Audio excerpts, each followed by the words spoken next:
selamat datang di podcast Kultum Digital bareng aku, Raisya Kanita Zahra. Dan aku Faihakan Saveria. Selamat datang di tahun 2050 semuanya. Wah, kita lagi podcast atau naik mesin waktu sih? Anggap aja kita sedang diwawancarai oleh orang dari masa depan. Terus dia nanya apa? Dia nanya kayak, kalian hidup di zaman ketika video ditonton jutaan orang dalam sehari. Jadi kebaikan apa yang kalian sebarkan? Kalau dipikir-pikir pertanyaannya berat juga ya? Iya, karena generasi kita adalah generasi pertama yang punya mimbar di saku celana. Mimbar? Iya, jadi setiap akun punya audiensnya, lalu setiap unggahan punya pengaruh, dan setiap tombol share itu punya dampak. Berarti setiap orang sekarang bisa menjadi penyebar kebaikan ya?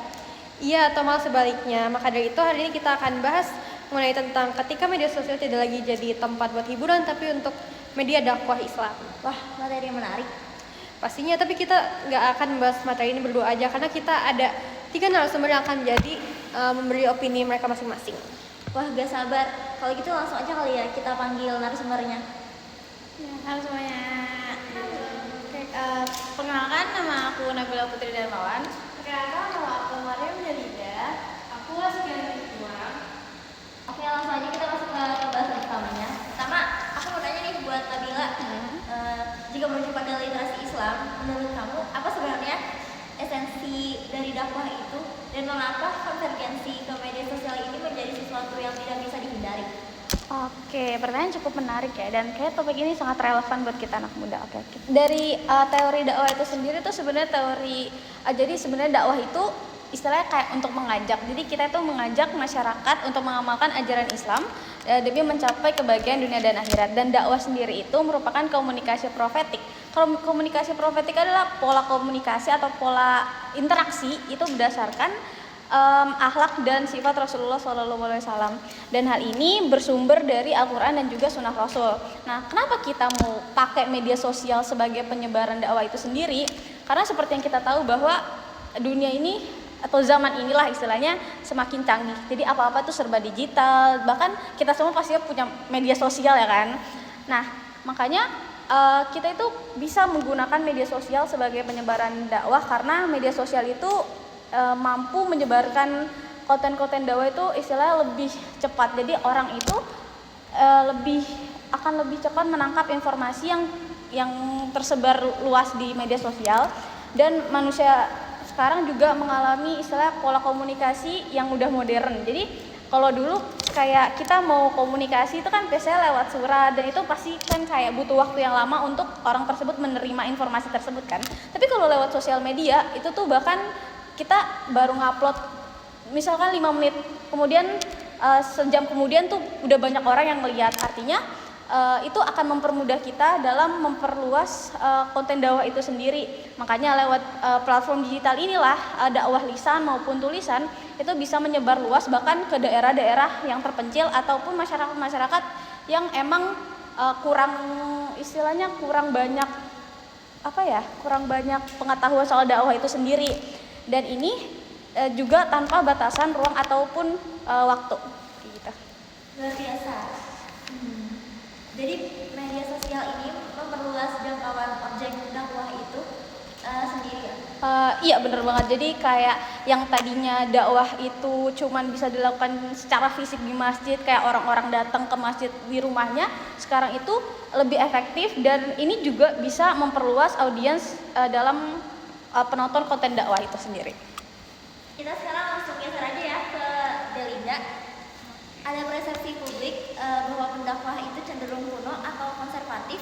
Bagaimana para dai milenial saat ini mematahkan persepsi tersebut lewat strategi konten? Oke, menurut aku nih ya, sekarang kan udah banyak nih dai-dai muda yang berhasil ngebuktiin kalau dakwah itu bisa tetap relevan dan menarik di era digital. Mereka nih gak cuma nyampein pesan agama, tapi juga kayak paham cara berkomunikasi dengan generasi sekarang, terutama generasi Z Gen Z ya. Makanya konten dakwah saat ini nih nggak harus selalu dalam bentuk ceramah panjang. Jadi bisa lewat video singkat, podcast, desain infografis, atau bahkan konten edukasi yang dikemas lebih kreatif dan inovatif. Dengan cara kayak gini, pesan yang disampaikan tuh jadi lebih mudah dipahami dan gak terasa ngebosenin. Intinya kreativitas itu bukan cuma ngubah isi dari dakwah itu sendiri, tapi juga buat pesan yang baik, jadi bisa sampai ke lebih banyak orang dengan cara yang lebih menarik dan dekat dengan kehidupan sehari-hari gitu sih. Menarik sekali penjelasan tentang kreativitas konten. Namun karena ruang digital itu luas kan ya, banyak dinamika. Satu pertanyaan nih buat Askia. Kira-kira apa hal yang harus diperhatikan atau etika apa yang harus diperhatiin agar tujuan dakwah itu terwujudkan di media sosial? Oke, kalau menurut aku sehebat apapun konten yang kita buat, tetap aja ya etika harus jadi prioritas utama.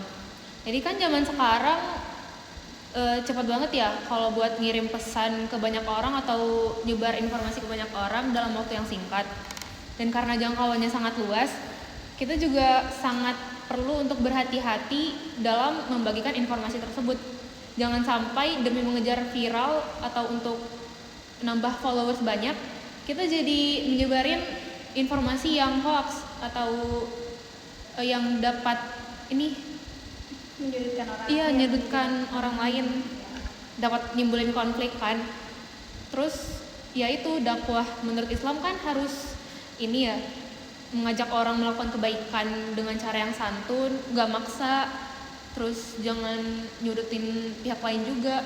Jadi menurut aku kunci dakwah di era digital itu bukan cuma kreatif dan ngikutin perkembangan zaman juga, tapi untuk menjaga kejujuran dan tanggung jawab untuk setiap video yang kita sebarkan.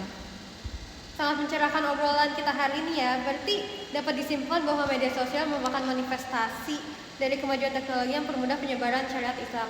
Namun mungkin harus diperhatikan juga etika-etika dalam bermedia sosial.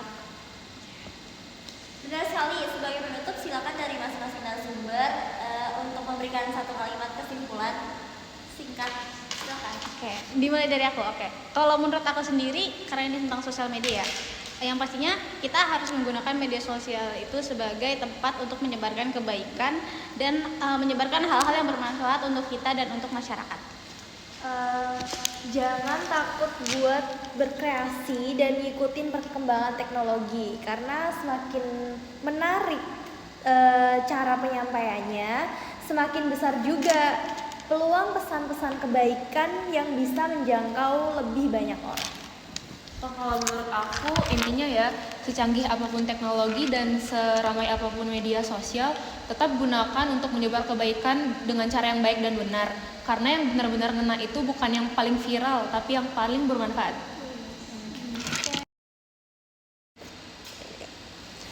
Luar biasa, terima kasih kepada narasumber-narasumber yang telah memaparkan materi serta opini mereka masing-masing. Terima kasih juga kepada Bapak Abdurrahim atas bimbingan terhadap tugas video podcast ini. Semoga video pembelajaran ini bermanfaat bagi kita semua. Saya Faiha Kansapedia dan seluruh rekan kelompok pamit undur diri. Wassalamualaikum warahmatullahi wabarakatuh. Bye.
Luar biasa, terima kasih kepada narasumber yang telah memaparkan materi serta opini kalian. Terima kasih juga kepada Pak Abdul Rohim.